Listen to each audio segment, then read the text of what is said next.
Am I the jerk? I used to blackmail girls when I was underage. This was 10 years ago. I was between 14 and 16 years old. This all started with the Facebook invitation for a chat application. Obviously a lot of creeps, but there were times when you could still find real girls on chat apps. I met a few girls and women, and that was around the time that I discovered the idea of sharing and receiving spicy photos on the internet. Many were grown women. Keep in mind I was underage. And that was a huge turn on for me. And I assume for a lot of guys my age, right? And I loved it. After a few weeks, I met this girl in her 20s asking for a video chat so we could have some fun. I loved that experience and I wanted more and more. Eventually, I stopped doing it with her and I started to find new girls that I could have virtual fun with. I found one, but when things got hot, she wanted to stop and left me hanging. I was frustrated and wanted to go all the way anyways. She kept refusing. And then I did something I still regret. Since she was using her first and last name in the call, it was a Skype call at the time, I easily found her Facebook profile, took a screenshot and told her that if she didn't do what I asked her,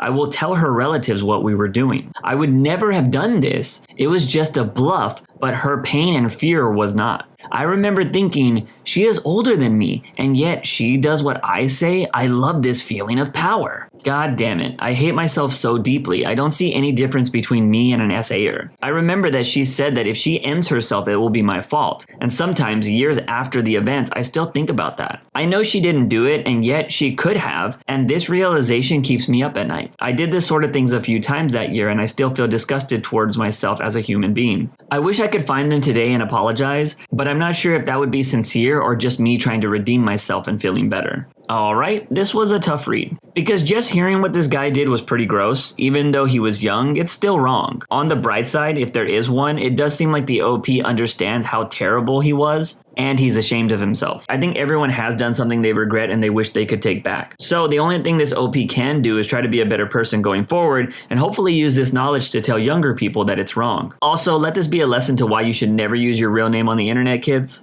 Am I the jerk? I may have given a child a slight dent on their head when I was a kid. I am visiting my hometown after 15 or so years of being away. With that being said, I saw my teacher from kindergarten with her child. So this story was when I was in 3rd grade and I was going through a tough time in my life. My parents had divorced and my grandmother, dad's side, and grandfather, mom's side, passed. I was overall not in the right normal mental state I normally was back then. My grandparents' death landed about a week apart. My parents wanted to do their funeral as quick as possible to get the funeral burden out of the way. They planned the funerals 2 days apart, which made me very upset. And I was already upset from the divorce. My teacher was pregnant about 3 or 4 months along when this happened. She never knew that my grandparents passed. On this particular day, I punched her in the stomach. I had been late to school, my mom had just moved out, and it was in between the funeral days. We had an assignment that she had handed out to us, and it was something to do with asking our grandparents about something. I don't remember much. But anyways, I ran out of class crying and into the hallway.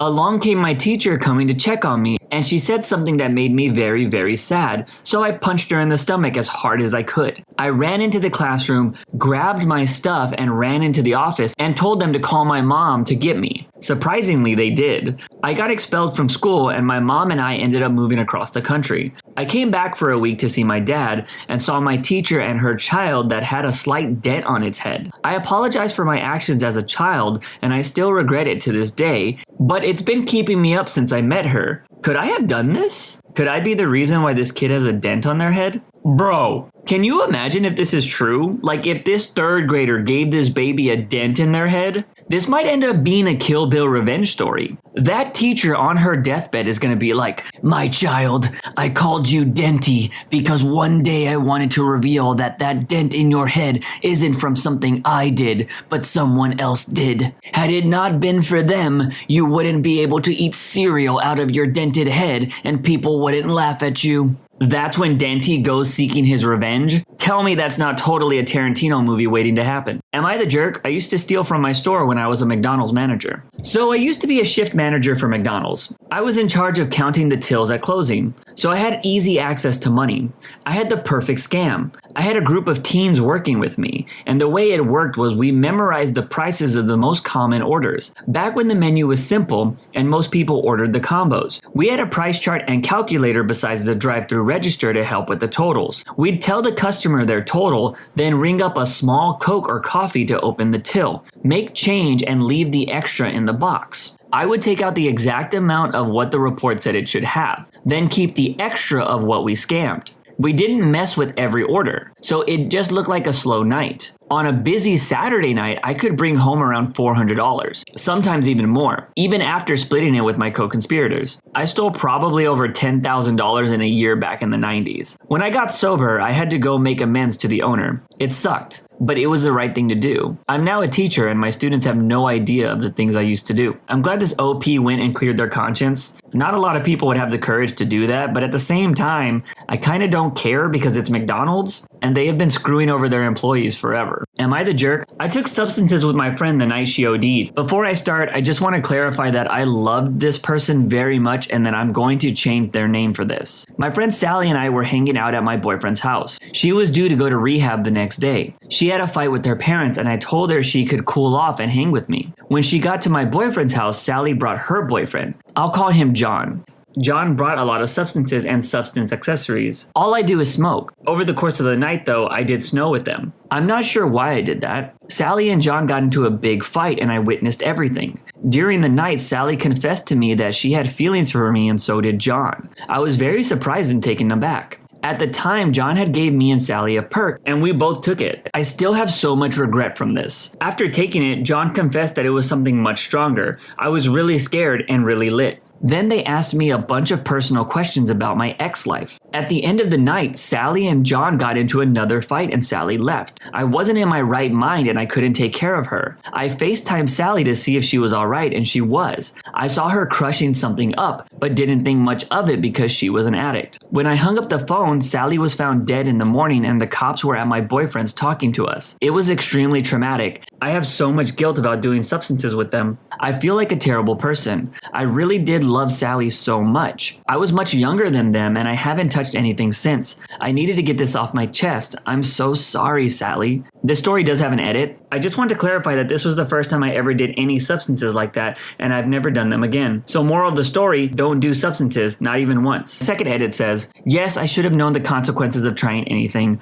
Although I was lied to about what I was taking, I should have thought about what could have happened. I shouldn't have done anything at all. I understand I put myself in that position, and that's why I'm so disappointed in myself, because I'm smarter than that. This is just a sad story and another reminder of why you don't need to do substances. I'm glad this OP doesn't touch them anymore, but it's sad that it had to come at the expense of her friend's life. Hopefully that OP dropped that terrible boyfriend too. Am I the jerk? I made some guy fall into a bush when I was driving. When I was in high school, I was going about my way. Driving along the road, the light was green and I saw this old dude crossing. I guess he realized I wasn't stopping since I had the green light, so he sped up a bit nervously and fell on his face in a bush in a busy street. And I just rolled down the window and said, "Good one, dude," and didn't think much of it. Now, years later, I'm starting to feel bad about it, and I feel terrible, especially since I just laughed it off. That was the whole story, but the OP does respond to some comments, and I want to talk about those here. The first comment says, "Pretty messed up behavior. Needless to say, I don't find it funny in the least. Sometimes people make mistakes, like this guy you describe as being some old dude.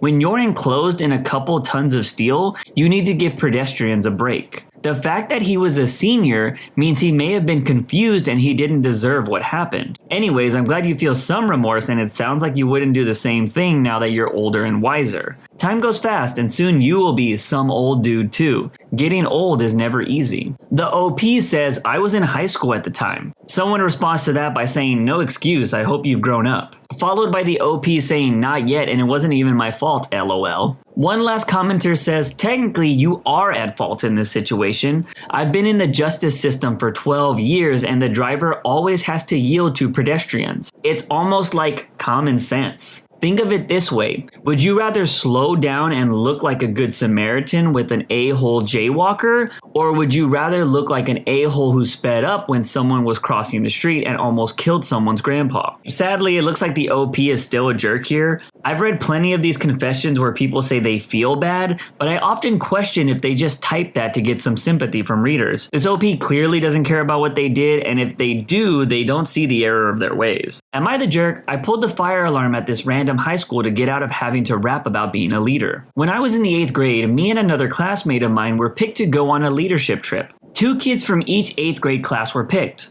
Other middle schools were included in this as well. There was a lot of 8th graders there. Anyways, the trip ended by being at a high school that was like 40 minutes away. When we got there was these 12th graders who greeted us. Each 12th grader had a list of 5 or 6 students that would be in their group. Once we were all separated, they brought us to empty classrooms where we were told that we were going to come up with a 2-minute song about being a leader and how to inspire our fellow youths. The 12th grader in charge of our group decided we were going to rap and be the best of all the performing groups. We came up with lyrics and rhymes, and I was mortified during the entire thing. I was so anxious and terrified that I had to be a part of this group to perform in front of the entire 12th grade. When we had finished, each of us had 3 or 4 lines. Our rap was going to start with us putting all our hands in a circle and screaming, "Go, go, go!" Then we were to spin around to face all the seniors and dance and jump around with our microphones and rap about studying and being inspirational and crap. After we finished writing this rap, we were all called down to the gym.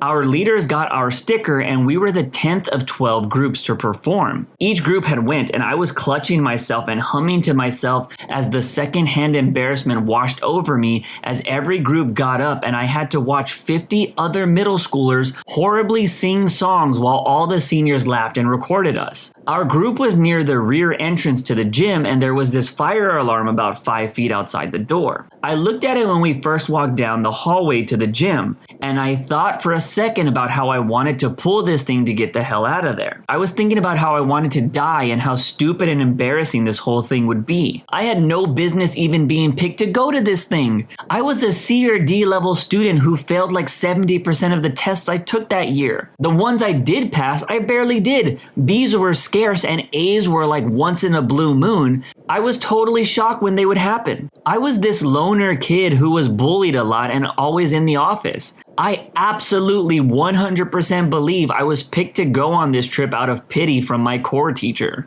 I was so confused when I was picked to go on this trip. So was this kid in my class who screamed at my teacher about how I didn't deserve to go on this trip and how my name was always written on the board because I failed so many tests. I was standing at the back of the group while the 9th group performed. I slowly walked backwards. I put my hands on the alarm, closed my eyes and pulled it, and immediately jumped forward and pretended to be shocked as everyone else. We then had to exit out of the gym through the main doors. By the time everything was cleared, our trip was over and we had to leave. My 12th grade group leader was pissed, and so was everyone else in my group. I was never asked if I pulled it or accused. I was so happy to get the hell out of there. This was around 2010 or 2011. This confession seems straight out of a cringy teen movie, but I have so much respect for this kid because in the age of cell phones, doing stuff like this is way different than when I did it as a kid. I never had to worry about my cringe being posted to the internet.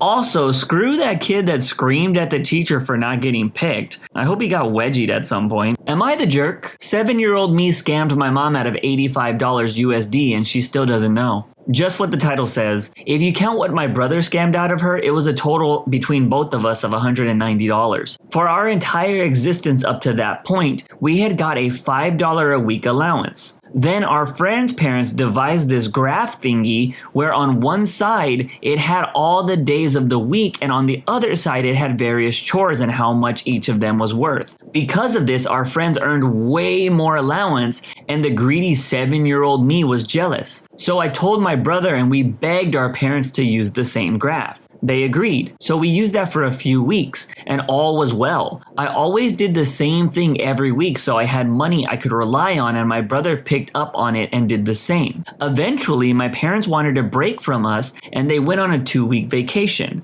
During this time, our grandpa babysat us, so he would mark off the chores we did over the 2 weeks. But he had this weird way of marking things off the graph. Instead of putting a check mark on the chores we did, he would put an X over the ones we didn't do. and left the things we did do blank. When our parents got back, they went over the sheet and assumed that all the stuff that was X'd was the stuff we did do. So for each week, we both got $42.50. We watched them do the math and neither of us dared correct them. We both wanted a payday. To this day, we have told no one. This OP must still be young. I was expecting something a bit more juicy to come from this story. I was thinking that maybe they found this secret stash of cash while they were doing chores and stole some of the money, but it was just their parents misunderstanding their graph. Lame. So that's it for today's episode. Let me know your favorite story in the comment sections down below. Don't forget to follow on Spotify and hit that subscribe button if you want more content like this in the future.